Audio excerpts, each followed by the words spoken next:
Right, golfers, I've got 5 golf clubs here that if you haven't tried or put these in your bag, if you're struggling in any way, then you're doing yourself a disservice.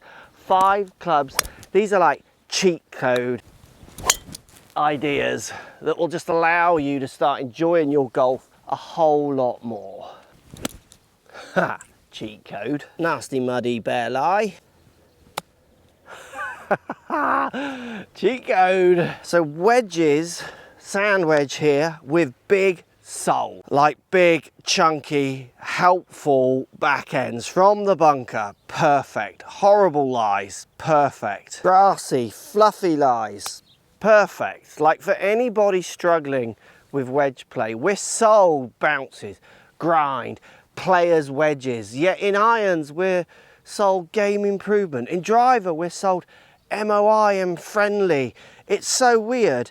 The more of you that get some chunky soles or higher bounce wedges in your sand wedge to help you in more situations, I honestly believe would severely help your scores. I would say maybe one of golf's biggest killers. Over the top, is it fat shots, thin shots, slice drives, or is it ego-based golf buying? Come on, this sole will help so many of you play from a variation of lies. Nothing fancy. You're not going to be the master around the green spinning it, but you're going to get rid of those duffs and those chunks and those horrible things that so many of you have, and it wrecks your day and your game. You can enjoy golf more. Ego that. Driver. Question for you. Have you tried a shorter length shafted driver?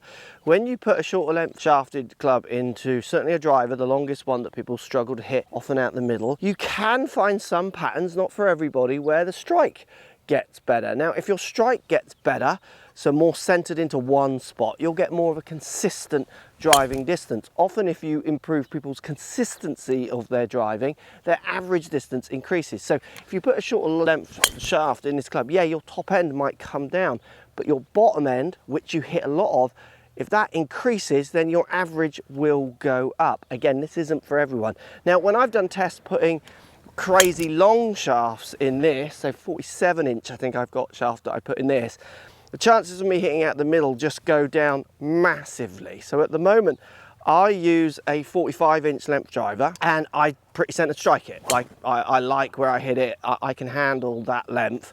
I can probably even go to 46, but 47 pushes me over my limit. And that's the equivalent, I think, for you. If you're using a standard length like I'm using more, and then you simply don't hit the middle of the face that often, trying to put a shorter shafted club in there, getting a club made so it is that little bit shorter in the driver, could have huge benefits for helping you hit the middle of the face a lot more.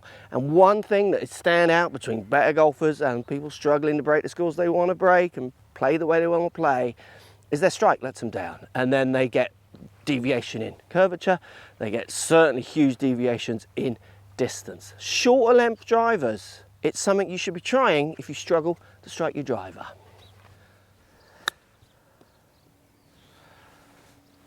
Oh, cheat code. Yes, please. This club is literally in my bag. I play with it. It's a club I game and enjoy gaming.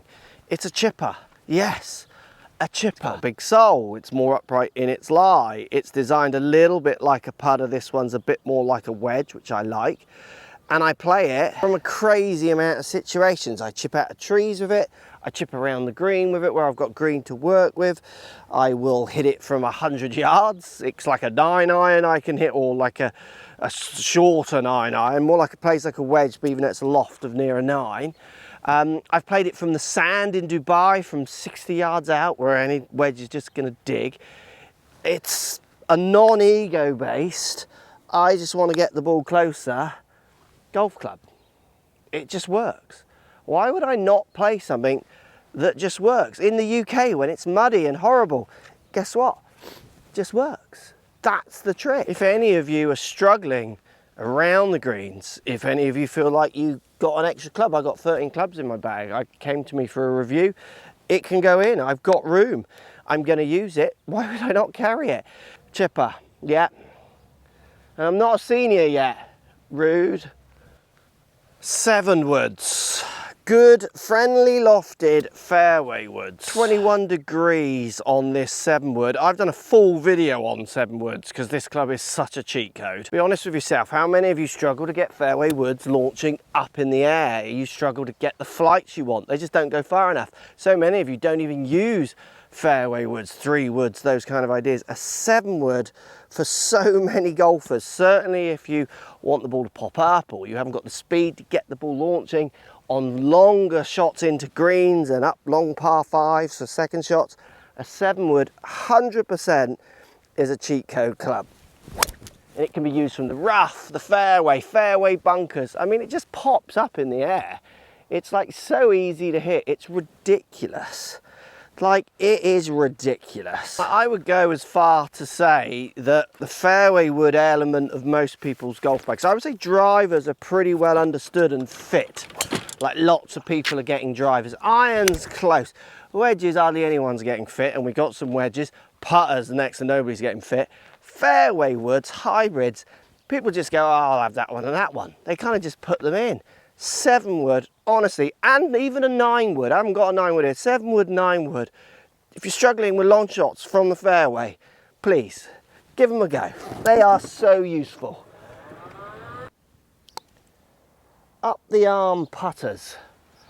If I had any wobbles at all with my putting, this would be the first place I would go. It just feels so natural. So it's a longer putter that goes up your forearm. So basically I'm holding down the grip, comes with a longer grip up the forearm, and then the lie of the club and the loft is built around having this way more shaft lead. For so many golfers, gets rid of this temptation to try and flick around as it would flick around with you. You're basically putting what feels to me with my shoulders and my lead arm. It's so good for connection. I've used this for people who've got a little bit of the old wobbles, and it does help. Like, it does really get them feeling like they can make a stroke again. Up the arm putters, if I had any problems with my putting, like hitting it short on line all the time, I would absolutely go to one of these, no doubt. It just feels natural. It feels easy. And again, I wouldn't care what anyone says. The only problem with them is they're long, so they're quite heavy if you carry in your golf bag. Getting the right clubs for your bag is never that easy. If you're looking for the right driver, here's my best drivers of 2023. See if your favourite driver is in there.